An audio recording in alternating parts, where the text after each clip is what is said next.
comment, and subscribe. Guys and gals, let's talk about while loops. A while loop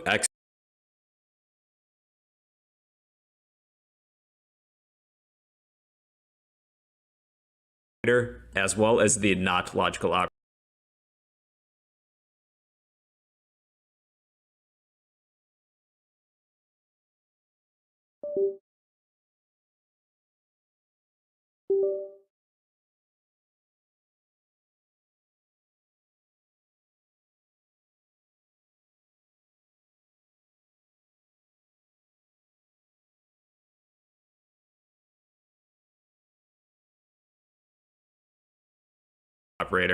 If you would like a copy of all this code, I will post everything in the comments down below. Please be sure to do me a favor and smash that like button, drop a comment down below, and subscribe if you'd like to become a fellow bro.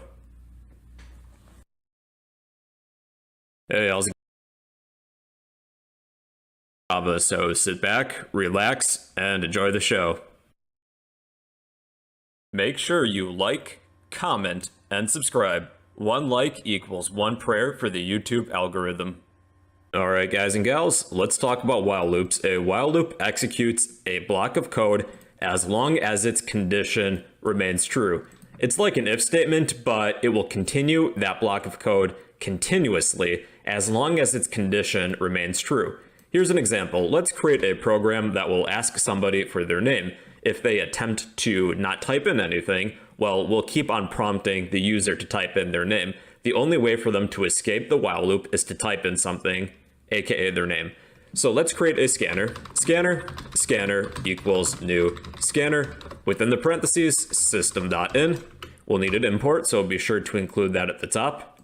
Import java.util.scanner. We'll need a name variable. String name equals, and we'll just set this to a pair of quotes for now. This is how to create a while loop. Type while, then you need a set of parentheses, and then a set of curly braces. It's kind of like an if statement. We'll put our condition within the parentheses. If this statement, this condition remains true, then we will execute this block of code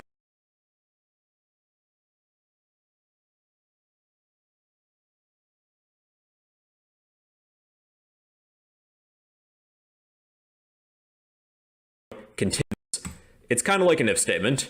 We'll put our condition within the parentheses. If this statement, this condition remains true, then we will execute this block of code continuously until our condition is no longer true, until it evaluates as false. This is our condition. Name dot is blank. If somebody attempts to skip the process of entering their name, it will keep on prompting the user to type in a name. So let's create a print line statement.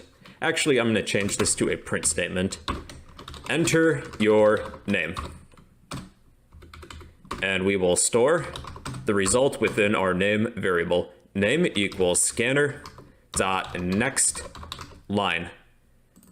And when we escape the while loop, we will display a welcome message. Hello plus name. All right, that is it. Let's try this. Our program states enter your name. I'm not going to type in anything. I'm just going to hit enter. So you can see it keeps on prompting me to enter my name. Enter your name. No. Enter your name. No. This time I'm going to type in my name because I give up. Enter your name, bro. Therefore, our condition is now false because our name is no longer blank, and we have exited the while loop and continued on with the rest of our code. There is a variation of the while loop. It's called a do loop, and how we write this is that we move the condition to the end of the block of code, and preceding this block of code, we write the word do. So what makes this different is that with the do loop, we will always perform our block of code at least once, and then we check the condition after. So this will work much the same. However, we're always performing this block of code at least once. So the do loop is a variation of the while loop, but it works very similar. It always executes the block of code once. Compared to the while loop, it will first check the condition and then execute the block of code if this is true. So everybody, that is the while loop. If you would like a copy of this code, I will post this in the comments down below. Also be sure to smash that like button, drop a comment down below, and subscribe if you'd like to become a fellow bro. Hey, how's it going everybody? It's your bro, hope you're doing well, and in this video I'm going to teach you guys about for loops in Java, so sit back, relax, and enjoy the show. How's it going everybody? It's your bro, hope you're doing well, and in this video I'm going to teach you guys about for loops in Java, so sit back, relax, and enjoy the show. You can become a hero and save our channel by smashing that like button, drop a comment. What's going on people? Let's talk about for loops. A for loop executes a block of code a limited amount of times. Compared to a while loop could continue infinitely depending if its condition remains true. With a for loop, this will execute a limited amount of times. So before we even begin the for loop, we already know how many times that this for loop is going to iterate. So let's create a program for an example that will count from 0 to 10. We can do this with a for loop. So this is how to create a for loop. Type in the word for, a set of parentheses, and then a set of curly braces. So with our parentheses, we add a condition along with two other statements. So there's three parts to this for loop. The first part is that we can declare a sort of counter or index. So we will declare int index, and we can set this equal to 0, and then add a semicolon. So what a lot of people do is that they shorten index to I. It's more shorthand. With our second statement, this is our condition. We would like to continue this for loop as long as I is less than or equal to 10, because we stated that for this program, we would like to count from 0 to 10. Now this third portion, we will increment our counter I by 1 after each iteration. So our for loop, at least within the parentheses, has three separate statements. We declare a counter or index. We call it I, but it's not necessary. That's just a common practice. This is our condition. We will iterate this for loop as long as this condition is true, and then we can increment or decrement our index. Let's take a look at this. How many times is this for loop going to iterate? Well, it's going to iterate a total of 11 times because we're counting 0 as well. So let's test this. With a print line statement, we will display our index of I. So this will count from 0 to 10 and then stop. So let's do the reverse now. Let's start at 10 and count down to 0 and then display a message such as Happy New Year. So with our index, let's set this to 10 and change our condition to continue as long as I is greater than or equal to 0. And then with our index, we will decrement this by 1. And then when we exit the for loop, let's display Happy New Year. So we will start at 10, count down to 0, and display Happy New Year. Now with this statement, we could increment this or decrement this by more than 1. If we wanted to count down by 2, we would write this as I minus equals 2. So now this will execute a total of, let's see, 1, 2, 3, 4, 5, 6 times. Another way of writing this for loop that is optional is that you can move this third statement to within the for loop. And this will work much the same as it did before. It's just an optional way of writing this. So that's what a for loop is. It's similar to a while loop, except that it will execute a limited amount of times compared to a while loop that could execute an infinite amount of times. With for loops, within the parentheses, there are a total of 3 statements: an index that you can declare, a condition, and then you can increment or decrement the index by a certain amount. So that is for loops. If you would like a copy of this code, I will post this in the comments down below. Please be sure to do me a favor and smash that like button, drop a comment down below, and subscribe if you'd like to become a fellow bro. Hey, how's it going everybody? It's your bro, hope you're doing well, and in this video I'm going to teach you guys how nested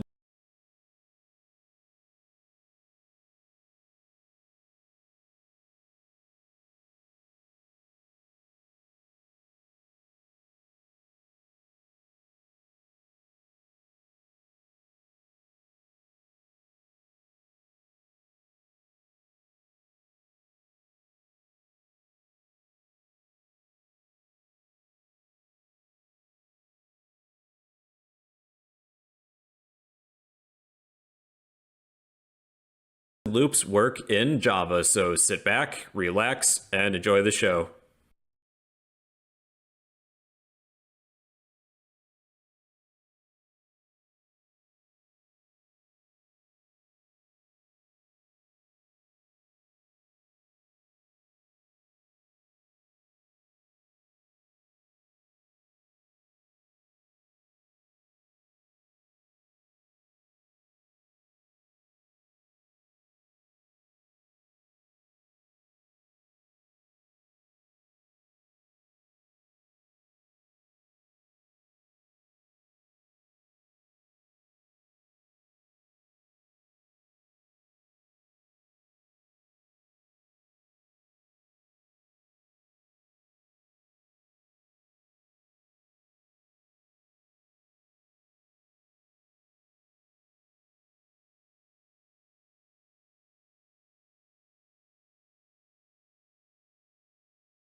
If you find this video helpful, please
quick way to get input from a user. So one way that we can get input from a user is to use something that's already built into Java, and this is called a scanner. And what the scanner does is take information that the user types in from their keyboard and stores it in a variable. So let's go ahead and get the scanner first.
And how we get it, or tell Java where we need to use it, is we need to import it. So go ahead and write import on your first line, Java, java.util.scanner. And this is how you're going to be importing stuff from now on. So just get used to that syntax. If you don't know exactly what this means, it's pretty much just getting the scanner and telling Java we're going to need it. So of course in our class we need that public method again. So in our class body, go ahead and type public static void main, and in your arguments type string args with your square brackets. Looks good? Good enough. Now in your body of your main, we need to actually get programming. So we need to make a variable that's going to hold the input from the keyboard before we use it. So to do this, we need to go ahead and write something called scanner, S-C-A-N-N-E-R. This means that we're going to use the scanner. Next, you need to give your variable a name, and I'm going to name mine Bucky. And then you need to set it equal to whatever they enter from the keyboard. So to do this, you need to follow along. New scanner, and in your parentheses right here, let me add my semicolon first, you need to type system.in. So here's what's going in right here, or excuse me, going on. We told Java we need to use the scanner, which is a way to get information from the keyboard. We have a variable, it's a scanning variable called Bucky, and the Bucky variable is equal to whatever information that's in the keyboard. And system.in stands for system input, and the only input we have in the computer right here is the keyboard. So this pretty much is short for whatever we type in for the keyboard, hold it in our Bucky variable, and we're going to tell you what to do with it right now. So now we have input, whatever that's going to be from the keyboard, and it's going to be stored in our Bucky variable. What we want to do now is just print it out on the screen. So you remember from the last tutorial how to do that, system.out.println, and in your parentheses you need to type, pay attention, the first thing you need to type is the name of your variable, and that's going to be whatever you made up here. Again, this Bucky, you don't have to write Bucky, of course, you can write anything you want. Now press Bucky period next line, and what this is going to do is allow you to pause and wait until you get input from here. So again, let me run this program and I'll show you guys what it does. Go ahead and press OK, and now down here it's going to say hey now, press enter, and it's going to output hey now. So remember, it had a blank cursor, said hey now. Once you press enter, it just repeated it again, and I'll show you guys what happened right there.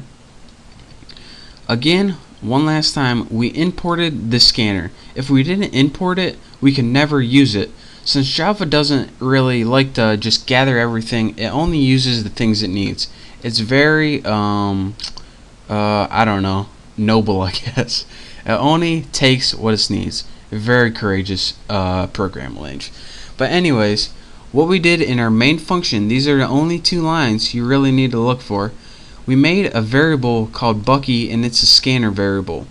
We said we're making a new scanner variable that's going to be equal to whatever the user inputted. In this example, hey now. Now hey now equals Bucky, or Bucky equals hey now. So what do you want? So anytime you print out Bucky, it's going to print out hey now. So instead of system out print line with text in here, we actually changed that text for Bucky.nextLine. And again, what that did is pretty much take that hey now variable and put it in here, and that's why it printed out hey now. So that's your quick tutorial on how to use the scanner